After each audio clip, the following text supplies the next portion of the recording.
Entreprendre, pourquoi attendre? Créer son entreprise quand on est jeune? Aventure impossible ou initiative idéale? Point d'interrogation.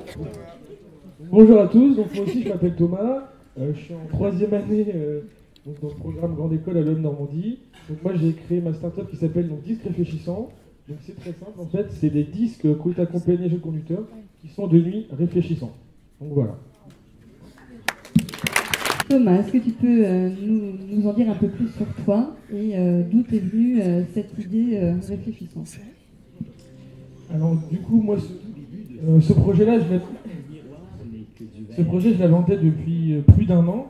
En fait c'est tout simple, mon petit frère était en conduite accompagnée et on revenait d'une soirée avec mes parents et moi j'étais à l'arrière avec mon véhicule. Et je me suis dit, bon, c'est vrai, sur un coup de tête, on voit pas que l'envoi accompagné. Donc je me suis dit, bon, je vais aller demain à Neuroto acheter ce disque. Et en fait, ce disque n'existait pas. Donc je me suis dit, bon, je vais quand même tenter ma chance sur Internet. Et il n'existait toujours pas. Donc là, je me suis dit, bon, il y a vraiment quelque chose à faire. Donc c'est là, en fait, où j'ai commencé à entreprendre les premières démarches. Et donc maintenant, on est arrivé au produit final en magnétique, aujourd'hui.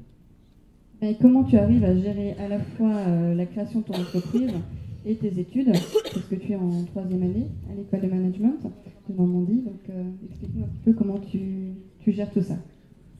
Bon, après, il faut juste en fait allouer du temps pour les cours, pour le projet. Bon, c'est vrai qu'après mes week-ends, je les passe principalement à travailler dessus, mais j'arrive quand même à avoir une vie sociale. Mais sinon, non, faut bien s'organiser pour faire avancer le projet, surtout dans les phases actuelles où on est plus dans la commercialisation. Vous pouvez répondre les uns après les autres. Quelles sont les qualités d'un entrepreneur d'après vous? Quelles sont vos qualités à vous dans cette aventure? Il faut être curieux aussi pour essayer de trouver d'autres idées, faire un peu progresser l'idée de base. Parce que bon, souvent l'idée de base, c'est vraiment juste ce qui va nous lancer. Après, il y a beaucoup de choses à améliorer. Mais bon, c'est vrai qu'après, quand on a un projet ou une entreprise, on y pense tout le temps.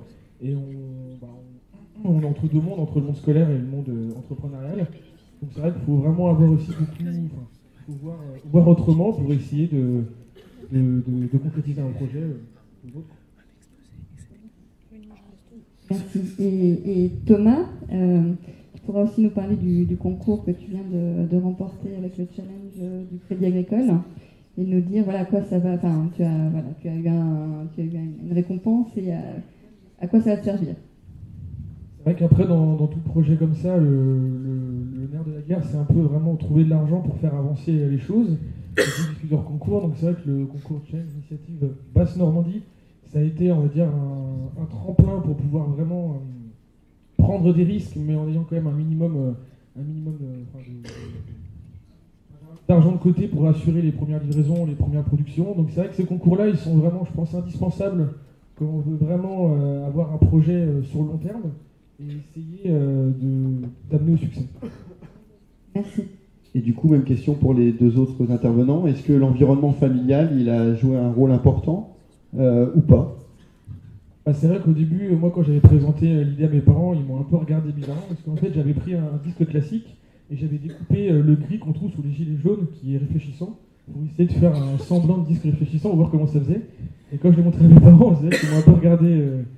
Ils pensaient, je sais pas, ils me trouvaient très bizarre. Mais c'est vrai que maintenant, ils ont vu un peu la chose différemment. Mes parents ne sont pas du tout entrepreneurs de base, hein, ils sont plus société ou autre. Donc oui, maintenant c'est un vrai soutien pour croire dans le projet, parce que même si on a créé l'entreprise, on se pose toujours des questions, on se remet toujours en doute, et auprès de la famille, on peut toujours retrouver un peu du réconfort. Et question 3 aussi, sur la question des difficultés, quelle est la plus grosse difficulté à laquelle vous avez été confronté? Vous vous êtes dit, là ça va être tellement compliqué que en fait je vais peut-être pas me lancer. Et finalement vous vous êtes dit, non, j'y vais. Mais c'était une grosse difficulté. La plus grande difficulté remonte il y a à peu près 7-8 mois. Donc quand j'ai commencé à démarcher des imprimeries pour présenter le projet, j'ai démarché, que ce soit par mail, par téléphone, presque 200, et j'avais jamais vraiment de réponse. Les gens trouvaient l'idée bien, mais ils ne me prenaient pas du tout au sérieux. Donc je voulais abandonner, passer à autre chose, et puis un jour j'ai reçu un mail de mon fournisseur actuel qui a cru à mon projet et qui m'a soutenu jusqu'au bout. Et donc maintenant on a réussi à arriver au terme du projet.